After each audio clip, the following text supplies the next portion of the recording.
Hello, my name is Euan Crumley and welcome to the latest episode of the Athletics Weekly podcast, brought to you by Imbrace leggings.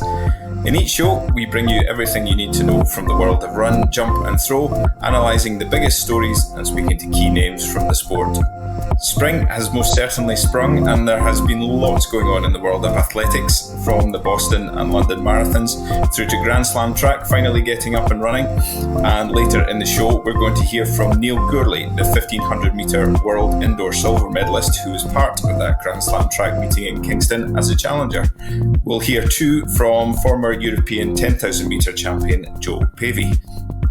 There's also a new issue of AW magazine on the newsstand that goes in depth on the 50th anniversary of the passing of one of the sport's most talked about athletes.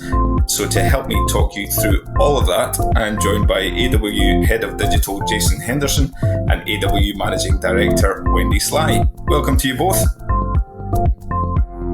So at the time of recording this, we are all still drawing breath after the London Marathon, so that seems like a good place to start. It's a record-breaking year for the London Marathon. It's become the biggest one in the world. And Jason, it feels like it's getting bigger every year. Yeah, bigger and bigger. Record fields this year, and it was interesting over London Marathon week. We asked Hugh Brasher, the event director, how big can it go? I mean, there must be a ceiling, a limit on the numbers that they can actually have on the roads. And, not surprisingly, given London's professionalism, they go to the nth degree to try and work this out. They work with security people and transport people, and I think they have a crowd management experts, like a world leader in the realm of crowd management, and they can push the numbers up a little bit, but they obviously do it gradually. They don't want to do it, by a few thousand every year. So I think we will see it creep upwards and upwards in the next few years. But at the moment, it's certainly quite busy on those roads on Sunday morning, isn't it? Absolutely, and it was throughout the day that people were coming across that finish line. Wendy, what was the atmosphere like sort of down where you were? It seems like the event's not only bigger, it seems to take up, because of the way they're staging it now, because of the way the sort of runners are staggered, it's a whole day event now. Yeah, it's a very strange experience being at the finish line. I mean, gosh, it's a total privilege, but you come out of Green Park Station at 8:30 in the morning and the whole area is pretty much deserted, and you can hear noise from the finish line, and you get to the finish line and there's no one there either. The screens are starting up. And then gradually the whole finish line area fills up. The noise gets louder. The atmosphere gets a bit more intense. And then the winners come through and you celebrate the winners. And then you start looking for perhaps your fastest friends and seeing them come through. And I made my way to the embankment, which is a mile to go. And that must have been about 2 p.m. So a significant amount of time for even the last few waves to have gone through after that. And we had to wait for about 20 minutes to get across the road on one of the official crossings. And it's called the Disley Crossing, named after John Disley, who was one of the original founders. And you get pushed across to the centre, then you stand in the centre, and then you get pushed across to the other side as people are flowing through. And just the sheer volume of people still running. Chris Evans ran by, still running, and it was 2:00 in the afternoon. So not only was it very hot, these people seemed to be still running at half decent pace as well. So it wasn't like it was people bringing up the tail end, but it's a fantastic event. And it's quite a long time since I've been down that far, as in not at the finish line. And you just see everyone enjoying themselves, people calling out names because they see names on people's bibs, and people in fancy dress, all shapes and sizes. It's just fascinating.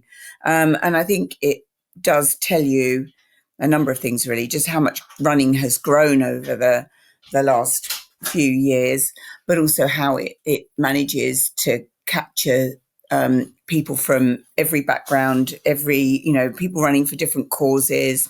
And I think London Marathon epitomises that beautifully. I think Paula Radcliffe summed it up really well on the BBC broadcast.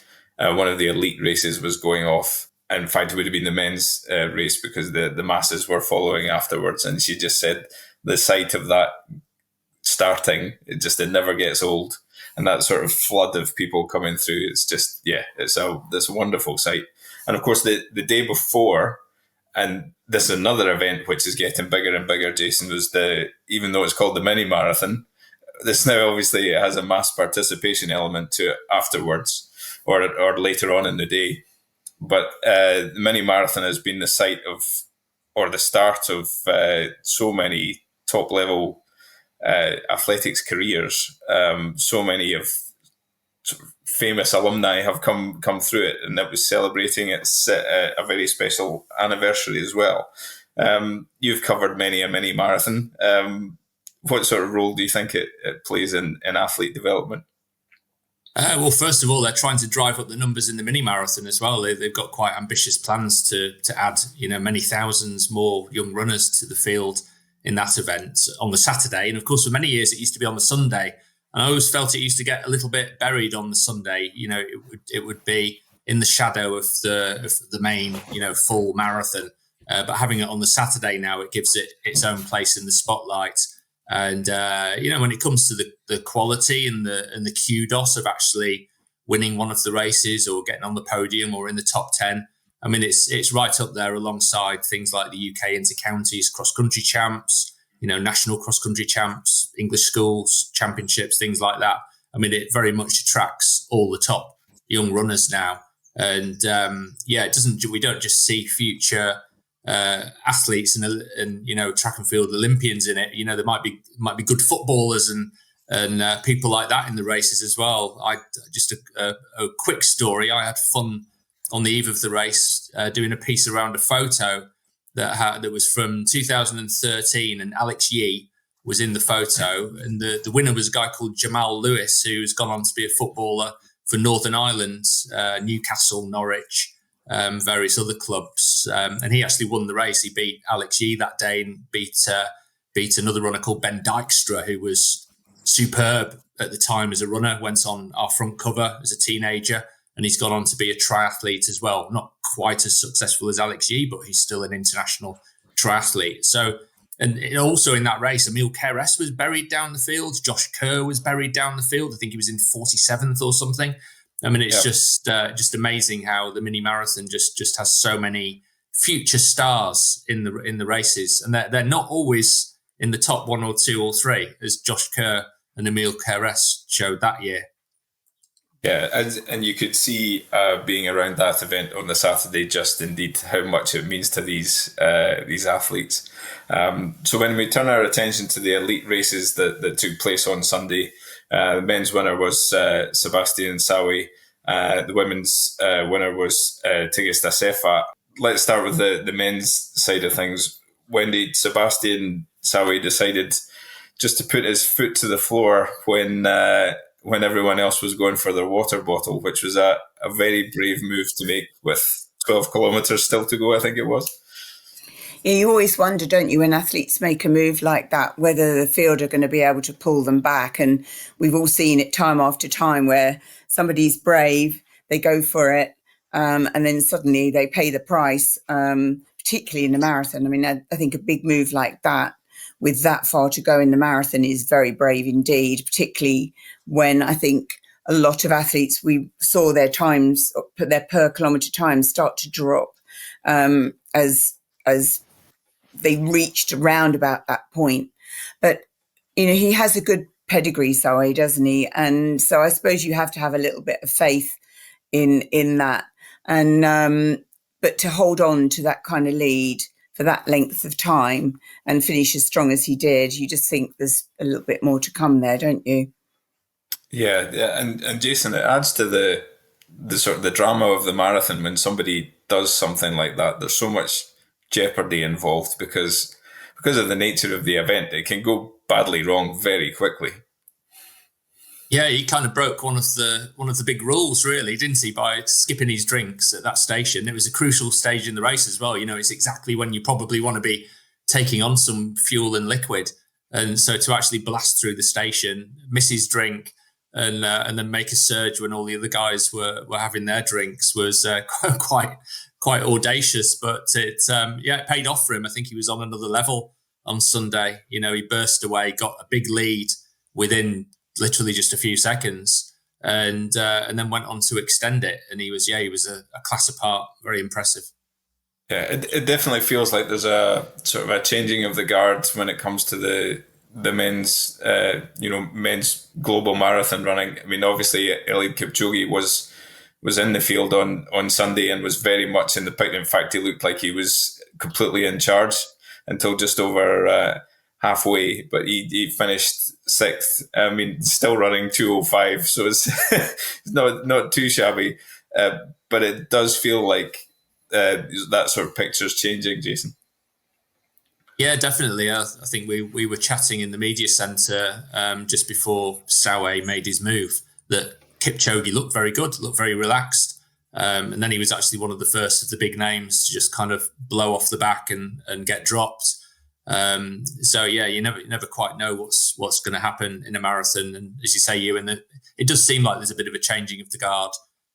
Kip Limo was quite a distance behind in second place, but it was still a really good debut for him. That was his first marathon, and obviously after his huge half marathon world record back in February, I mean, he's still got great, very exciting ability and potential over the full marathon distance, and he showed that.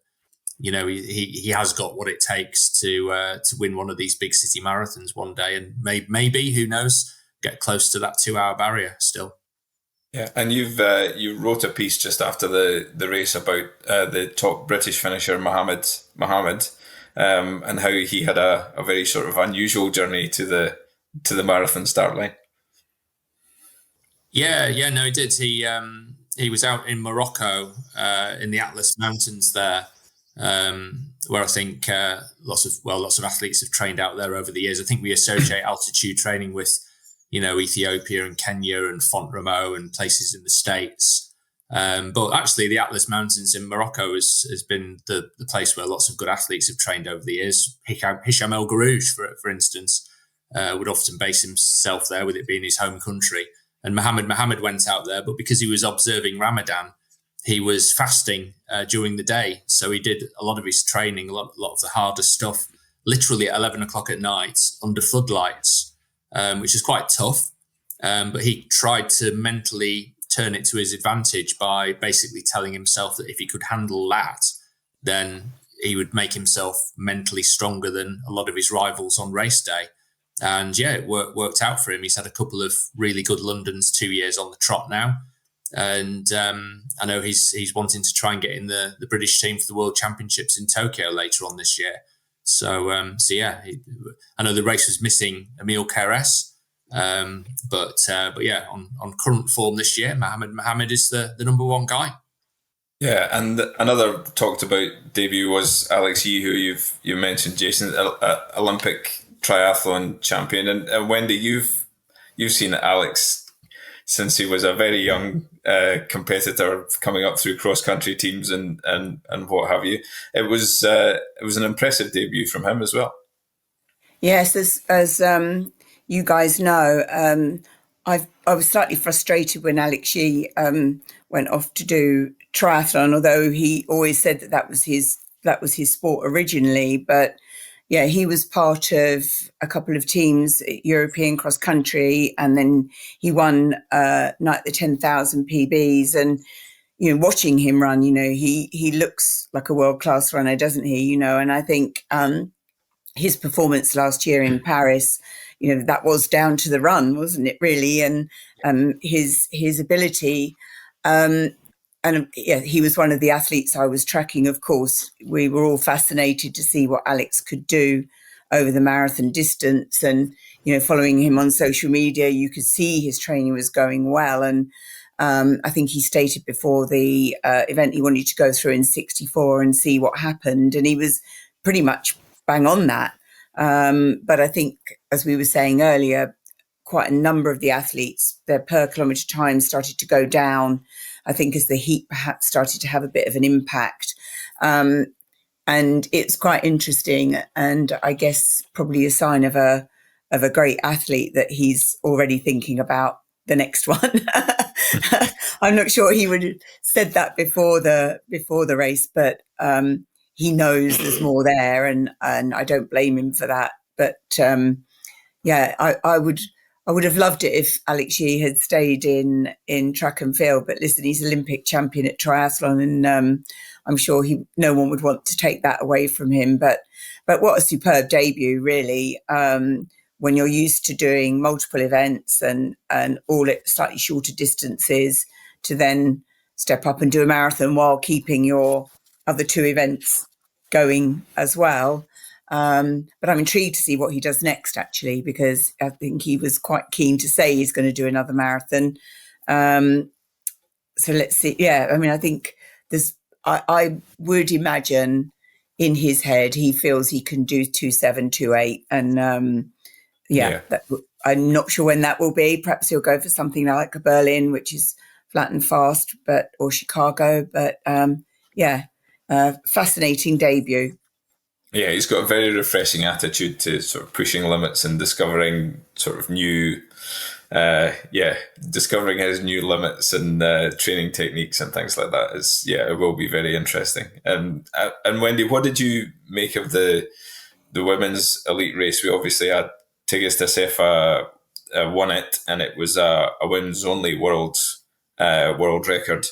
You know, the sort of the big pre-race hype was sort of the rematch between her and Sifan Hassan after their sort of Olympic tussle last year. And Assefa, well, in 2024, she was second in London. She was second at the Olympics, and then saw her world record snatched away from her. So it felt like this was her making a bit of a statement again. Well, she, in a slightly different way to Sawe, she did make a real impact on the race significantly, didn't she? You know, that group that was 4 or 5 together suddenly just broke up. And I think there was probably, I'm sure when she turned into the mile, there was a bit of a sense of relief because it's almost, and also you never know with Hassan, do you? And there were times in that race where I could see she looked a little bit wobbly, but she looked like that last year. And so you're sort of thinking, is she really wobbly, or is she has a slightly ungainly style at times, not her legs, but her arms particularly. So you're thinking, is she struggling there, or is she going to come back? And so I was kind of half watching to see whether there was a sudden resurgence from Hassan. But I'm sure there was part of Tigist that was thinking, do I look behind me and just double check that Sifan's not suddenly turned around the corner and going to sprint the last 100 and go straight by me? But I think there were quite a few women running on their own. I mean, our own Alish McColgan, I think, ran the majority of the race on her own. And I guess that's the disadvantage of it being a women's only event, isn't it? I mean, it's a true run race in some ways because you've not got the advantage of having the men around you. And, you know, there are some very classy male athletes around that sort of time, that sort of 2:16 or faster time. So you can have some very useful company around you. But I think it was a hot day, and to be out there on your own for quite a long time, it's a little bit different perhaps than running a track race. Well, very different from running a track race where you might be on your own for a little bit, but it's never going to be that long. It's a bit of a dilemma because you feel sorry for a lot of the women who get stranded, and say Alish was one of them. But when you're standing at the finish line, as I was, and you really notice the gaps because the men are coming through still at this point, but you're sort of almost looking for the next woman, and it seems to take quite a long time for them to come through. But yeah, I mean, I think both the men and women's winner were, they stamped their authority on the race, didn't they? And I think that's always very impressive to see. Yeah, and Jason, Wendy mentioned Alish McColgan there, another high-profile debut. She got the Scottish record she was after, and she beat her mum's time. But I don't think it was necessarily a completely smooth running experience for her. But again, it feels like there's more room for improvement there. But a very impressive debut nonetheless. Yeah, I think when Alish was originally going to do the London Marathon a couple of years ago, she was in the absolute form of her life.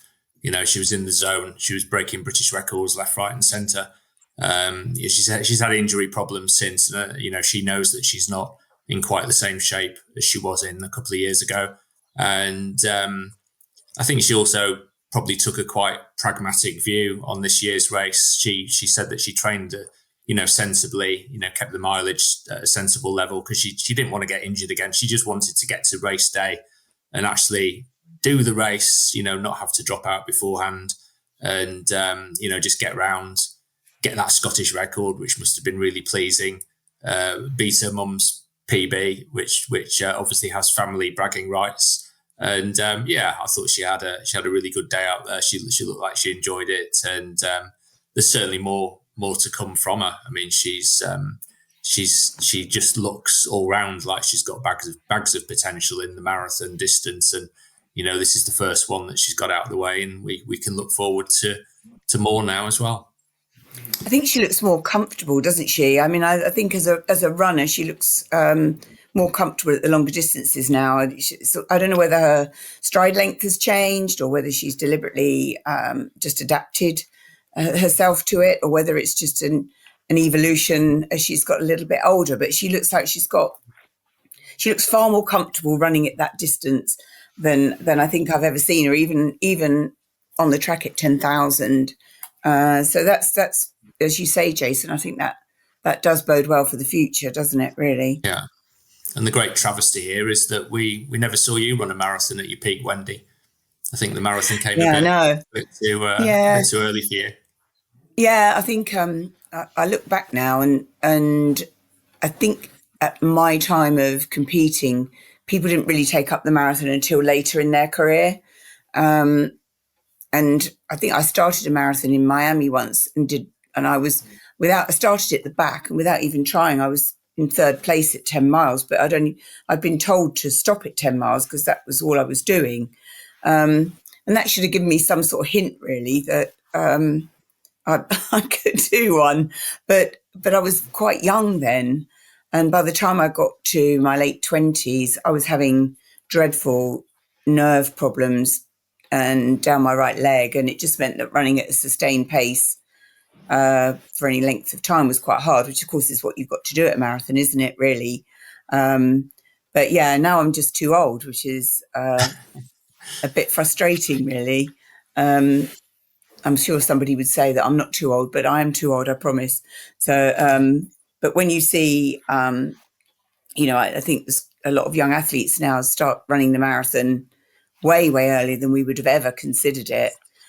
You do sort of think to yourself, well, maybe I should have done that in my early 20s rather than leaving it so long and then not being able to do it. But anyway, never mind. I'll never live to tell the tale. Well, this episode of the Athletics Weekly podcast is brought to you by Imbrace leggings. Imbrace ambassador Jo Pavey wears the Dynamic Plus leggings to reduce knee pain and tight hips. And Jason recently caught up with her to hear more. You sort of ran a bit smarter. Your body was maybe a bit more sturdy as well, and was used to all the mileage. So you were less likely to get injured. Yeah, and I think when you're younger, you can get away with a lot to a certain extent, but actually it's the other way around, that if you haven't got that experience, you can end up not having that ability to listen to your body. You don't know about what training mix is logical to give you enough recovery to then be ready for the next session. And it's harder to make those calls to keep the training consistent as well. And I think for all athletes, it's beneficial to learn about the training and what training is correct, but also learning about your own body and being able to listen to your body and know those signals of when, right, okay, that needs to stop there. I need to, and you kind of learn and you just kind of gain that experience. And I think, like you were saying, your body does get to the point where it can cope with those higher training loads, but it does take a while. Like I say to any junior athlete, build up gradually. Don't try and get all the training done in the first couple of years of your career, because you want to be there in a few years when you're ready to be at your peak performances. You want to capitalize on your body being at the best it can be, and not you've burnt yourself out and not been able to have that long enjoyable career. Because for me, I've really enjoyed the amount of years that I've been able to take part in championships. A particularly long career. Well, just, I look back and think all the amazing people I met along the way, all the experiences I've had, that's what I'll take away from it. I feel really fortunate, definitely. Yeah. You obviously still run now. You've got ambitions. Maybe we might see you in some masters competitions in coming years. Do you find you have any niggles and problems now that you have to deal with, or are you pretty good for your age? Yeah, not too bad. I mean, I sometimes do have problems with my knees, and that's why I do benefit from the Imbrace leggings, because they support the knee and keep them warm. But I was going to say, tell me a bit about the Imbrace leggings, because you're using those quite a lot lately, aren't they? What do they do for your body? I've been really excited to have the leggings and work with them, because I thought, that's a really unique concept, because they're leggings, but they have inbuilt support around sort of the low back, the IT bands and hips, and around the knees. And you can feel that sort of level of support. But also for me, I additionally benefit from the fact that it keeps my knees warm. So I really enjoy that. But anything I can do which is handy in the British winter. Going. Yeah, I mean, I do need to sort of think of things to keep me going. But generally, I think also just getting out, running in beautiful locations like near my home or elsewhere, it's like, it's not only good for fitness, it's good for your mental well-being, isn't it? And I think as I have got to the later years, I've been able to even take that on board even more than I did when I was younger. You think, wow, running is great, and just all the people you're still in contact with and everything. But I do have little eyes on trying to get myself a bit fitter, but life just gets really busy, in a good way. There's a lot of things to deal with, and then obviously things going on with kids and things. It's juggling everything. Like so many people, everyone's busy, and I think when I'm thinking about advising people with training that have got busy lives, it is about prioritising the important sessions, juggling things, finding a way, and enjoying that challenge, really. Imbrace leggings provides targeted support where you want it, designed to support your knees and hips, aid alignment and give you confidence so you can concentrate on enjoying the great outdoors. Head to imbrace.com and use offer code AW95 to buy them for £95 instead of the usual price of £109. Well, we have a new magazine out now. A new issue of AW is on the newsstands and heading to our subscribers. And the focus of this month's edition is a certain Steve Prefontaine. We've done a special issue based around him, based on the fact that it's very nearly going to be 50 years since his untimely passing at the age of just 24. He was an athlete who specialised in breaking American records, but never quite made an impact on the global athletic scene in terms of winning anything. However, Wendy, he's one of these figures who has taken on legendary status, is still revered, talked about. There have been films, there's a book. Can you provide a little bit of background as to why he's become this remarkable figure? It's interesting, isn't it? Because the 1972 Olympics was the first Olympics I got really engaged in as a young athlete. And I always remember that race because Britain's Ian Stewart snuck past Steve Prefontaine to get bronze. And obviously Steve Prefontaine finished fourth. And that was my first kind of memory of him. And then in 84, when I was having all sorts of challenges with the whole Zola Budd thing, and I took myself off to America, and just to get away from the press. And of course, then we didn't have mobile phones and the internet, so I was able to escape everything. And it was the Prefontaine meeting that saved my Olympics. And I probably had forgotten who Steve Prefontaine was because he finished fourth in the Olympics, and I was focused on watching Ian Stewart get his bronze, and he wasn't a name that necessarily figured as a young athlete growing up in the UK. And then you go to the Prefontaine meeting in America and you see people with pictures of him on T-shirts, and the whole meeting's named after him. And you realize that there's this almost saint-like worship over Steve Prefontaine, the man, the athlete. And I think as you said in the magazine, Euan, that kind of slightly rock star effect that he had, the impact that he had, and people are so pleased that they maybe met him or raced against him or knew his coach or family. And over time, sort of going back to Eugene and attending the meeting, obviously no longer running in the meeting, you sort of feel like that saint-like status has carried through to the meeting now because it is one of the most exciting meetings. They've rebuilt the stadium, of course, for the World Championships, but it's incredible. And I often wonder, what would he think now, 50 years on, at the legacy that he's kind of left behind? He was worshipped. He was a bit of a tough front-running, barrel-chested athlete, wasn't he? And I think at the time, with the moustache and the long blonde hair and everything, I think he was, he was a bit of a superstar before really there were many superstars in athletics, actually. And that sort of image has stayed, and that kind of aura has stayed around him all these years on. And as everybody knows, Eugene is the stomping ground of Nike and everything swoosh. And of course, Steve Prefontaine was a Nike athlete, and Nike have embraced the meeting. And it's a very interesting and unusual legacy, really, I think, given that he didn't win any global medals. Well, exactly. That's part of the piece in the magazine, is just to try and uncover just why his name still rings around nearly 50 years on from when he died. And Jason, Wendy touched on it there. He was Nike's first superstar sponsored athlete. This is way before Michael Jordan. This is way before Andre Agassi, way before any of these huge names, Tiger Woods, that Nike have helped launch.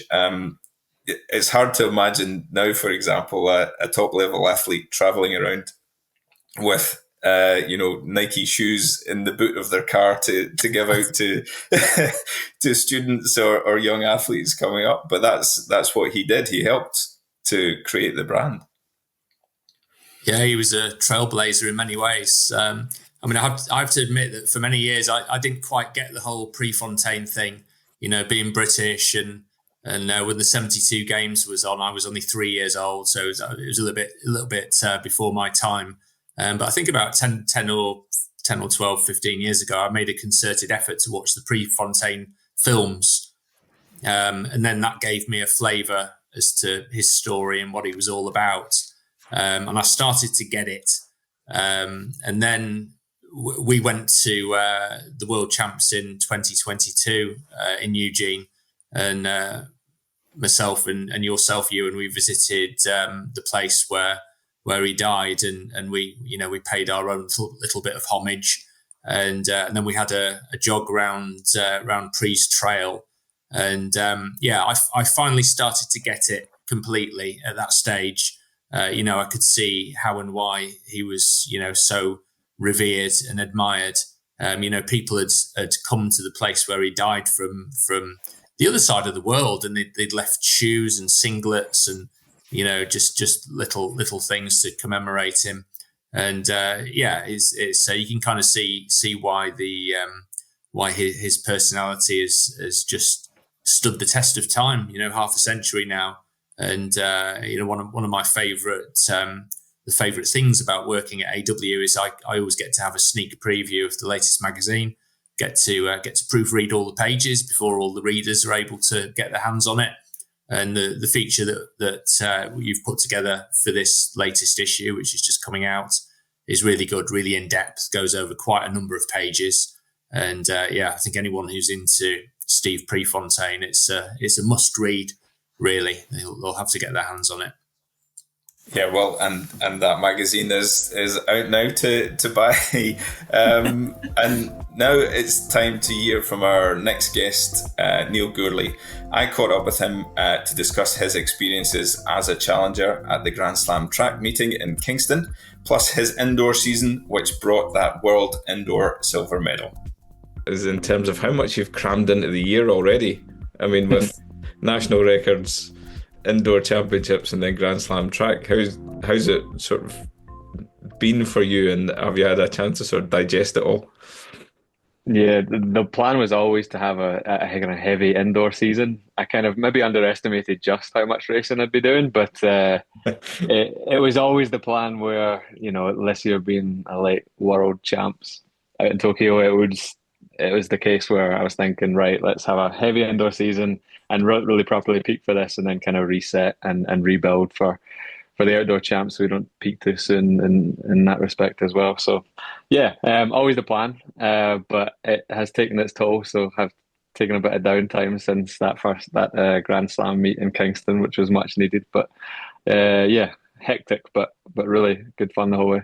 Yeah, what was the overall feeling sort of after Kingston? Is it just sort of general fatigue, or is it, mental tiredness? Is it the whole package together kind of thing? Yeah, it's the whole package, I suppose, that I was finding going into Kingston, and this had just been coming off World Indoors a little bit, that there were just a few niggling things that I just need to get through this week kind of thing. Like, as long as I get through this week, I know I'll be fine. There were some things when my body was just kind of giving out on me a little bit, but just things that I knew that I'd be able to race through, and then by next week get a few days off my feet and be totally fine. Completely different place to last year, where I actually had some proper injury struggle. So feels a totally different thing to sort of be complaining about those little things rather than bigger deal. Yeah, well, I was going to ask, does what you had to go through last year, does it sort of still play on your mind when if a niggle starts to crop up, or do you just now know your body so much better? I'm still very much aware of it. It's more in the planning of the training that I'm doing that I think that the real difference is. It's not so much on the day-to-day kind of listening to my body, that kind of thing. It's more just, what's the approach here? What's the long-term approach? How do we set up the training? I think it's been a big factor this year. The other thing that's allowed is just, I've been just enjoying it so much more this year. I think when you have a kind of completely disturbed, unsettled, just completely not to plan year like it was last year, particularly in the winter, it just gives you a new kind of appreciation for when things are healthy and when things are going well. It's just the sport really is enjoyable, and you kind of forget that sometimes when it's more of a struggle. But yeah, just been really enjoying the whole season. Every kind of race I did this year felt like it got better, and I just was enjoying it the whole time. Really, just enjoying my racing. Well, it was noticeable sort of just between the European indoors and the worlds, just sort of how much you kind of changed your approach a bit as well. Was that very much like a conscious thing, or was, it felt like you were, having spoken to you sort of in Apeldoorn, it felt like you were racing much more on your terms at the World Indoors, if that's the right sort of way to put it. Yeah, definitely true. It was a conscious decision I made. It was maybe about a week out from even competing in the World Indoors. I was sort of sitting down with my brother and talking about something completely different.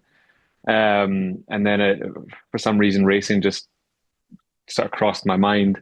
I thought, next time I'm racing on an indoor track against Jakob in particular, I'm going to make sure I go to the back and follow him. I just sort of had this weird realization, like, why do I keep going towards the front and waiting for him to move and looking over my shoulder and kind of doing what everybody else is doing, which is just kind of waiting for him to be the aggressor? Why would I do that when I can just follow him anyway and follow that momentum? So it's kind of that I sort of alluded to it a bit before, but it was a change of approach that I just felt would allow me to have more momentum when the race really kicked off at World Indoors. And I felt much better doing so. It meant I was caught up less in the sort of carnage when people are reacting to a big move. And so it was a big learning point from European indoors. I think outdoors it's different. You can get away with maybe making a mistake or having time to react, but indoors you don't kind of have that luxury. Yeah. So I felt that if I was reacting or if I was moving as he was moving, I would just be in a much better position to close well, and that was the case, and just not get involved in the carnage that I did in Apeldoorn that I was really frustrated about.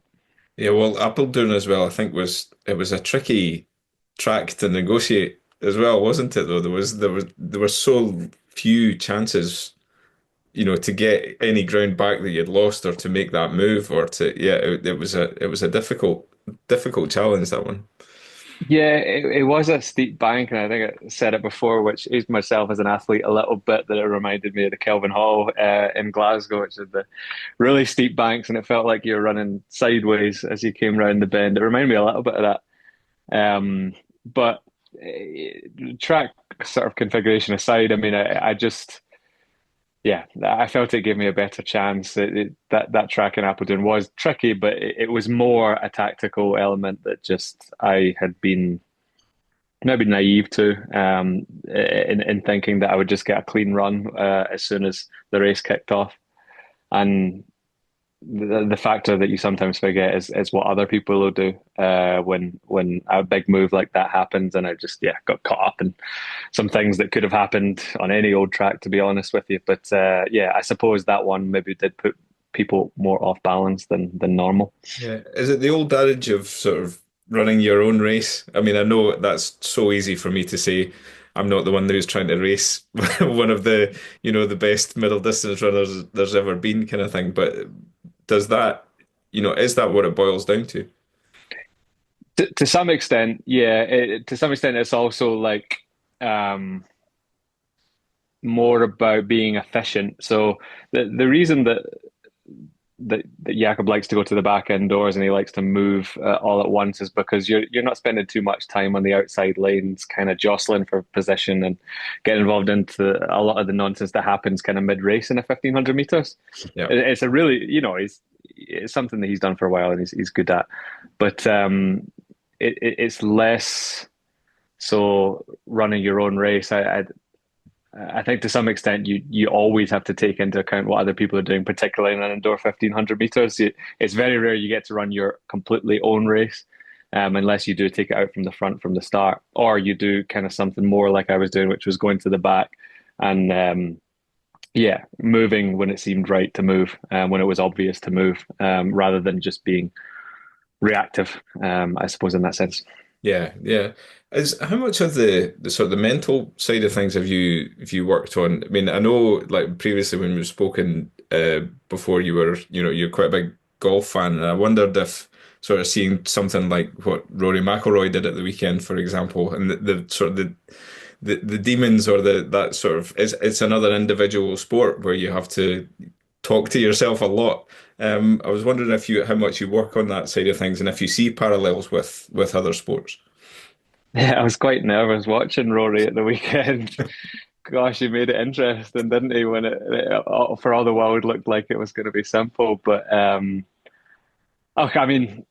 terms of the mental approach, I think in terms of competition, it's always been something I've never struggled with, is the wrong word, but I've never had a huge issue. I really like competing. Like the race day is what I do it for, and the competitive side of things is way more interesting to me than the training. Where I have made some changes, I'd say, on the mental side of things, is I did start working with a sports psychologist last year, chap by the name Misha Botting, who has been really helpful. So he noticed that in my approach, often I'm so keyed in on maybe one date on the calendar, one event, one whatever it is. You sort of focus on it for months, 6 months, 3 months, whatever it is, and you often just let the training kind of pass you by, and you're never really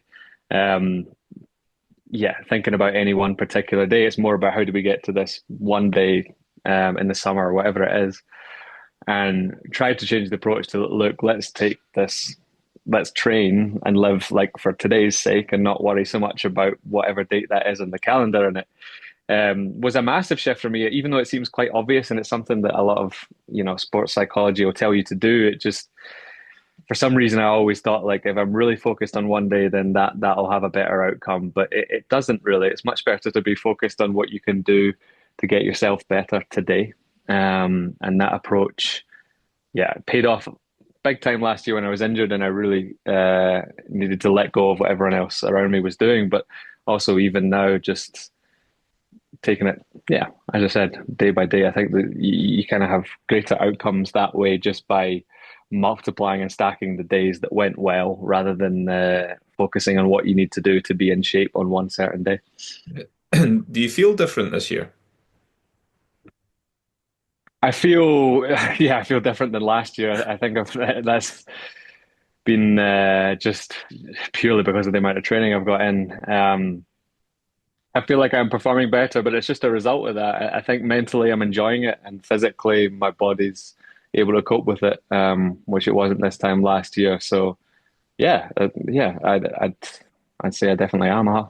Yeah. And how much momentum do you feel these past few weeks sort of gives you towards, the outdoors? When will you sort of start? It's a difficult year to negotiate, obviously, with it being that sort of longer season. So when will you start to sort of build back up towards racing and things again?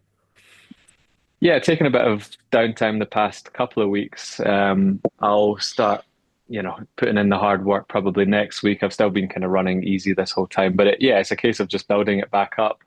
Something I felt that happened last year was that I was, just because of how rushed things were, I probably had my best racing a bit too soon. And that was, it was for good reason. We felt that we were behind in terms of sharpness. We felt we were behind in terms of everything. So probably rushed quite a bit to get to British Champs ready, to get to that period of time ready. Where really this year I'd be looking to focus on more of the strength-based kind of aerobic stuff a bit longer. To make sure that my best races are definitely in September. That's one of the reasons why I did such a kind of long indoor season, was that I'd get an opportunity to then reset just now, kind of like I have. So the idea is not really to be racing too much until June, probably. I'll race probably a couple of times in June and July. But definitely hoping to have my best races in August and September, and just being comfortable with not being at my best until August and September. I think that's important too, and not getting carried away with the amount of races that will be going on and the amount of people that will be running fast. Just having that patience, just to keep plugging away and making sure that I'm ready. And what was the Grand Slam track experience like from the challenger point of view? It was great. I just loved the whole format, to be honest. That was the biggest thing for me. I've always been someone that likes proper racing, as opposed to, some more pacemaker, time trial-esque style of racing. It's always suited me more, but more than that, I always just think it's much better to watch. I went back and watched the meet and just had a good time watching even the 5K that was really slow and was a burn up for the last lap, that kind of thing. I think the 8:15 group in particular was really interesting across the men and women. It was just unpredictable. You got some surprises on both sides, I thought, and I think that's what we want to see, because it can be a bit more predictable when everybody's kind of getting in line behind a pacemaker as usual. But as I said, just love that format, love being a part of it, and then getting to race some of the best in the world in that setting. It just really was everything I'd kind of hoped it'd be from a competitive standpoint. Loved it. How refreshing was it to compete in, or just that difference? Does that, like you were saying earlier about the sort of the mental side of things, to be trying something new, to be doing something that's just a little bit off the norm? It's great, because I've been doing this a long time, and it feels like almost the same sort of thing every year. As much as things can be in different locations, yeah, I've been doing this quite a long time, and I haven't had a format like anything like it yet. So definitely refreshing, definitely something I want to be involved in again this year. And yeah, I hope that this picks up some momentum, because I think it was exciting just from the bits that I watched, and I hope that sort of translates. It feels like the production value was good, and I'm sure they'll improve on certain things. But yeah, just even watching it back myself, I had more fun watching that than I have other sort of regular season sort of athletics meets in recent memory anyway. Thanks to Neil for his time, which gives us a chance to, talk about that first Grand Slam track meeting. At the time of recording, the second one is just about to start. But Wendy, having seen that first meeting, what were your first impressions of it, given the hype and all the talk that had been around it? Well, I think that the challenge that everybody saw on screen really was the fact that the crowds in Jamaica were quite small. And I think, it'll be interesting to see what the crowds are like in Miami this coming weekend. It's a smaller stadium, and probably, more people that probably, because Florida's a pretty big state, people will perhaps travel to see some of the superstars of the sport they love. It will be interesting to see what the crowds are like this weekend. Having said all of that, there were some fascinating events, fascinating races, fascinating outcomes, actually. There were some outcomes that you sort of knew were going to happen. And then there were outcomes that you thought, wow, okay, that's interesting. And I chatted to Marco Arop, who was probably one of the more interesting performances because of his win in the 8:15 double and beating some of the world's best over 1500. And I said, how did it feel? And he said, oh, it's fantastic. He said, we're treated so well. I really enjoyed it. It's given me a chance to try an event that I think eventually I want to move up to. And I think there's going to be some quite interesting stories when we get to the end of the 4 events or the four weekends of competition. And I think as well, we all have to remember that Michael Johnson is heading up all of this, and what a tough athlete he was. And we all know what it takes to be at the top of your sport. You've got to be pretty resilient. You've got to have perseverance, and you've got to make changes where they need to be made to bring out the best in yourself. And I think that's what Michael Johnson will do. And he and his team, I'm sure, will look at things that perhaps didn't work as well. It's a new concept, so they're not going to get it 100% right first time out. We know they've got long-term plans.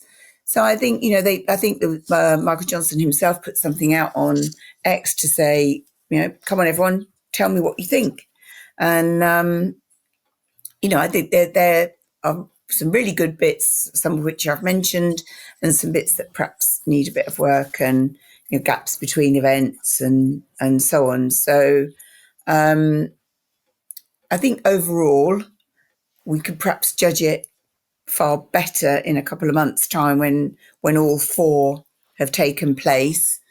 And then I suspect fairly quickly they'll announce another venue, perhaps in Europe or Asia, I don't know, hopefully Europe, and see what the next steps are. What do they change? Do they continue with 3 days? Do they maybe cut it down to 2? I think it's going to be fascinating to see the outcome. But I think what's been wonderful about it, actually, is that we're talking about it now. I think the world of track and field are talking about it. I think gradually it's built a bit more of an awareness within people who are interested in the sport.